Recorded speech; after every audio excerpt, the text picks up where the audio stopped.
Hello, all you freedom-loving people. After the DOJ deported the gang members to El Salvador, Justice John Roberts explained that the judge who attempted to block them can't be impeached. And let's analyze some of the JFK files. Okay, let's get into it.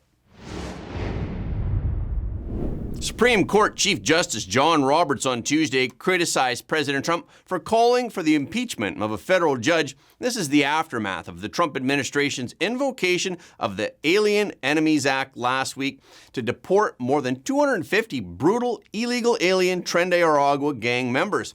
This deportation operation has caused quite a stir. U.S. District Judge James Boasberg granted an emergency order on Saturday to temporarily block the operation. But by that time, the plane carrying the gang members had already taken off, and according to the State Department, the plane had already left U.S. airspace. Judge Boasberg ordered the Trump administration on Monday to submit more information before 7:25 p.m. on Tuesday about Saturday's flights, including what time each plane took off from the U.S. But the Justice Department insisted on Tuesday that deportation flights that sent Venezuelan nationals to El Salvador over the weekend did not violate a court order.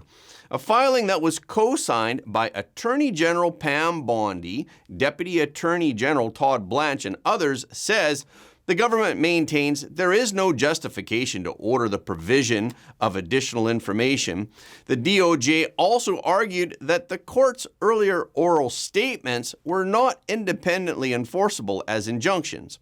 Boasberg also ordered the Trump administration on Saturday to immediately halt any planned deportations.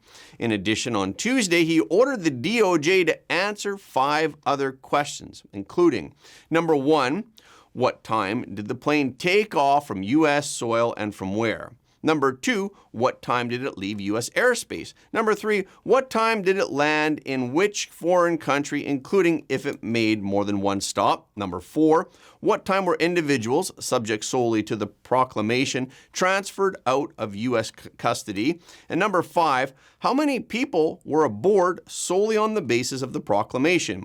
President Trump described U.S. District Judge James E. Boasberg in one of his posts as an unelected troublemaker and agitator. President Trump wrote, "We don't want vicious, violent, and demented criminals, many of them deranged murderers in our country." President Trump also said that the judge should be impeached. Furthermore, Republican Representative Brandon Gill introduced a resolution on Tuesday seeking Congress to impeach Judge Boasberg. But Justice John Roberts issued a rare statement hours after President Trump's post. Roberts wrote, "For more than 2 centuries, it has been established that impeachment is not an appropriate response to disagreement concerning a judicial decision. The normal appellate review process exists for that purpose. So there is little chance that the resolution of impeachment proposed by Gill will be passed in Congress. Even if it could be voted on and passed by a narrow majority in the House, it would be difficult to pass in the Senate, which is responsible for impeachment trials. It would require the support of more than a dozen Democrats to convict the judge by a 2/3 majority." Today, President Trump spoke with Ukrainian President Zelensky on the phone. After the call, President Trump posted on Truth Social. He said, "Just completed a very good telephone call with President Zelensky of Ukraine. It lasted approximately 1 hour. Much of the discussion was based on the call made yesterday with President Putin in order to align both Russia and Ukraine in terms of their requests and needs. The call with President Zelensky came a day after President Trump spoke with President Putin. Yesterday, we briefly mentioned the details of that call. The two sides agreed on many elements of a peace agreement with Ukraine. So what exactly are these many elements? Let's listen to a Sky News summary. In a much-trailed phone call between Donald Trump and Vladimir Putin, it seems a number of issues were discussed, but a ceasefire with Ukraine remains to be agreed. The White House says good progress was made, and a Kremlin official even said the world had become a much safer place today. So what exactly was agreed in that 90-minute phone conversation? Well, Vladimir Putin ordered his forces not to attack energy infrastructure as part of a mutual 30-day limited agreement with Ukraine. They also discussed a potential maritime ceasefire in the Black Sea as part of that deal. Russia and Ukraine agreed to engage in a prisoner swap tomorrow, where each side would return 175 people. The Russian President Putin said he would also hand over 23 wounded Ukrainian servicemen as a gesture of goodwill. But the Russian president has a list of conditions, including that the West halts foreign military aid and intelligence information to Ukraine. Donald Trump also supported Vladimir Putin's idea to organize an ice hockey match between Russian and American players. Following the call with Putin, the Kremlin said that Putin immediately issued an order to halt new Russian attacks on Ukraine's energy sector. However, just before today's call with Zelensky, Zelensky alleged that Russian forces had already faltered. And speaking at a press conference in Finland, President Zelensky claimed that Russian forces launched around 150 attack drones toward Ukraine in the hours after President Trump concluded his call with Putin. Zelensky claimed that Russian attack drones targeted Ukrainian energy sites, transportation systems, and hospitals. However, Russian officials claimed that Ukrainian forces also attacked an oil transfer site in Russia's Krasnodar region on Wednesday and set fire to an oil tank there. Even so, despite these allegations, President Trump said on Truth Social, "We are very much on track." And Secretary of State Marco Rubio and National Security Advisor Mike Waltz also issued a statement after the Trump-Zelensky call. They stated that the two leaders agreed on a partial ceasefire against energy. On Tuesday, the Trump administration released 80,000 pages of documents related to the assassination of President John F. Kennedy. President Trump made the announcement about the release at the Kennedy Center on Monday. But while we're here, I thought it would be appropriate. We are tomorrow announcing and giving all of the Kennedy files. So people have been waiting for decades for this, and I've instructed my people. So does President Trump know what's in these documents? Have you seen what's in the files? Have you read them? I've heard about them. Was there Anything interesting? It's going to be very interesting. Was there an executive summary supplied to you, Mr. President? No, I'm not doing summaries. You'll write your own summaries. It's many pages. Is it 80,000 pages? Approximately 80,000 pages. So it's a lot of stuff. And you'll make your own determination. And an additional 31,400 pages were uploaded onto the U.S. National Archives website at approximately 7 p.m. Eastern Standard Time. The basics of the case are as follows. On November 22, 1963, Lee Harvey Oswald was arrested in Dallas. He was accused of sniping President Kennedy from the 6th floor of the Texas School Book Depository. Then 2 days later, nightclub owner Jack Ruby shot Oswald in public while the police were transferring him to another jail. Some of the previously released records illustrate Oswald's Soviet connections, including CIA cables and memos that showed his visits to Soviet and Cuban embassies when he was in Mexico City weeks before the assassination. And Oswald went to the Soviet Union before he returned home to Texas. In one memo, Oswald called the Soviet embassy to ask for a visa to travel across the Iron Curtain. He also visited the Cuban embassy. It appears that he was hoping for a travel visa to Cuba, where he could wait for a Soviet visa. More than a month before the assassination, Oswald drove back to Texas through a border crossing point. Another memo describes an intercepted phone call from Oswald in Mexico City. He communicated with a KGB officer while he was at the Soviet embassy in Mexico in September of 1963. This CIA memo from September 24, 1963 shows that Lee Harvey Oswald was actively being monitored by the CIA at least 59 days before JFK was assassinated. The document shows Oswald's visit to the Soviet consulate and his rapid travel timeline.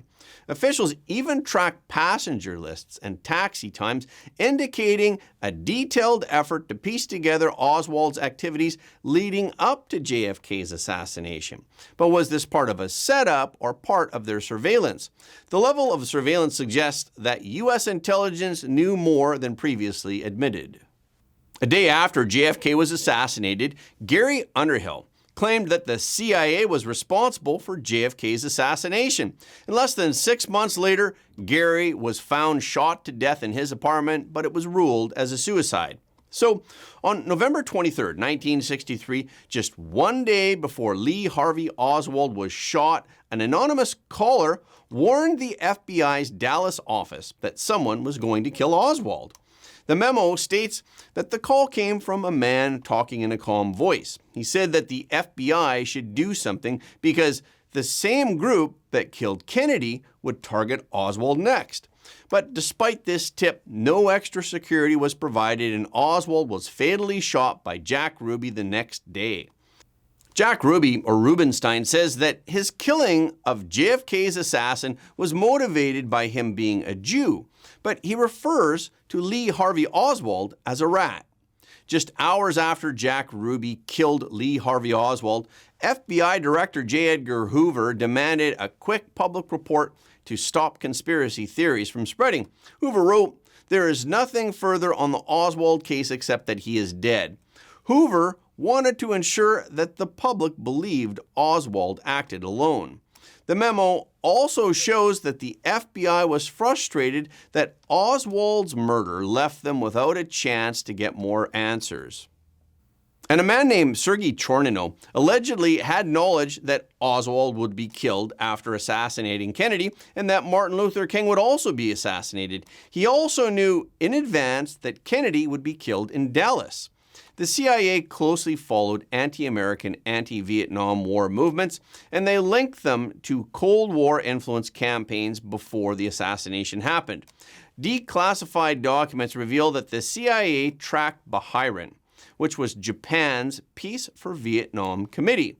It was formed in 1965 as an anti-American, anti-Vietnam War group. This was largely made up of ex-Communist Party members, leftist students, and progressive thinkers. They were refusing control by Japan's Communist Party. And Yoshikawa, who was considered a brilliant communist, was the group's driving force. So, after JFK was assassinated, the Soviet Union feared a rogue U.S. general might launch a nuclear strike in retaliation.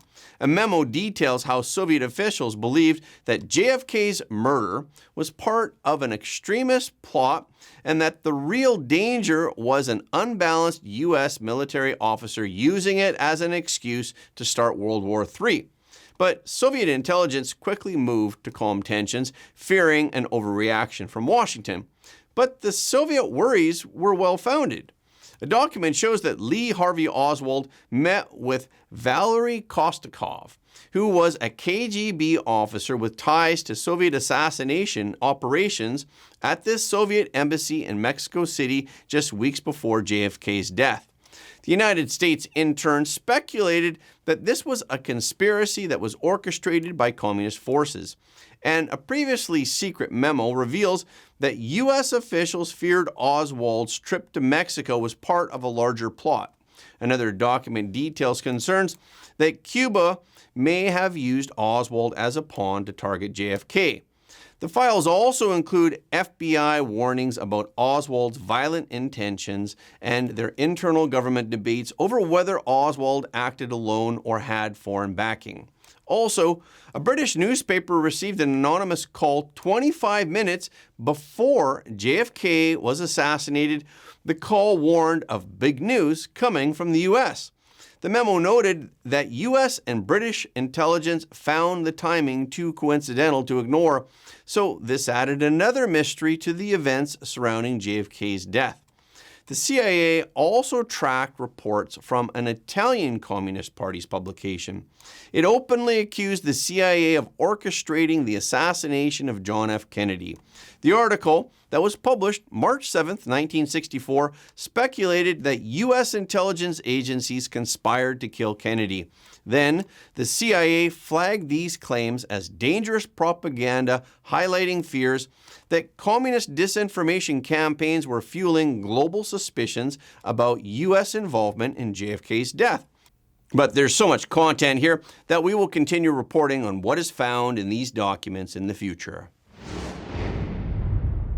Astronauts Butch Wilmore and Suni Williams returned to Earth aboard the SpaceX Dragon spacecraft after more than 9 months on the International Space Station.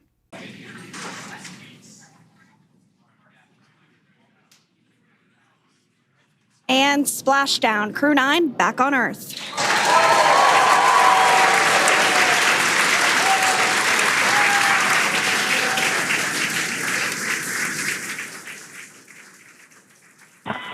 And SpaceX Freedom, splashdown. Good main release. Copy, splashdown. We see main chutes cut.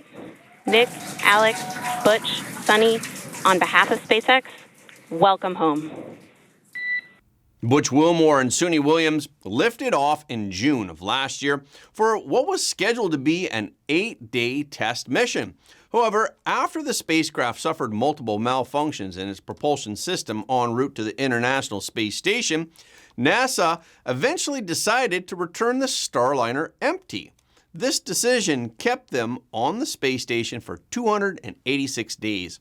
Then, following the rescue of the 2 astronauts, Elon Musk shared his congratulations for the astronauts to SpaceX and to NASA.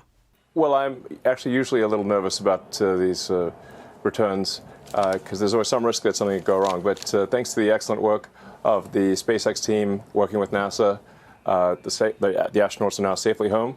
And so congratulations to the SpaceX and NASA teams on excellent work and a huge note of appreciation to President Trump for prioritizing and expediting their return. Both Elon Musk and President Trump claim that the 2 astronauts were abandoned by the Biden administration. I'm only going to ask you one political question, just for clarification purposes only. I don't think this should really be a political night. I think this is, right, a moment where the country should celebrate the fact that you were able to rescue them, that it happened successfully in spite of the difficulty, the challenges, and the danger. But I just want to clarify on the issue of whether or not you had offered to send this rocket to space to rescue these astronauts sooner to Joe Biden and Kamala Harris. I heard somebody earlier today say, in fact, that didn't happen when I believe it did. No, we definitely offered to return the astronauts earlier. There's no question about that. The astronauts were only supposed to be there for 8 days, and they've been there for almost 10 months. So obviously that doesn't make any sense. SpaceX could have brought the astronauts back after a few months at most, and we made that offer to the Biden administration. It was rejected for political reasons, and that's just a fact. Of course, we don't know who really made the decision to leave these 2 astronauts in space. And that's a wrap for this episode. Thank you so much for your support of Front Page. Please remember that every like, comment, and share helps more people to see the truth. If you haven't already, please subscribe. And if you have already subscribed, we thank you. But please double check to make sure that you're still subscribed, because some of our audience have reported that they're somehow unsubscribed without their knowledge. We've also heard that some of you don't get notifications of our videos anymore on YouTube. So when you do subscribe on YouTube, please make sure to tap the notification bell as well. Okay, this is our show for today. Thank you so much for tuning in. If you like what you heard today, please don't forget to like this video and share it with your friends and family, because everybody deserves to know the truth.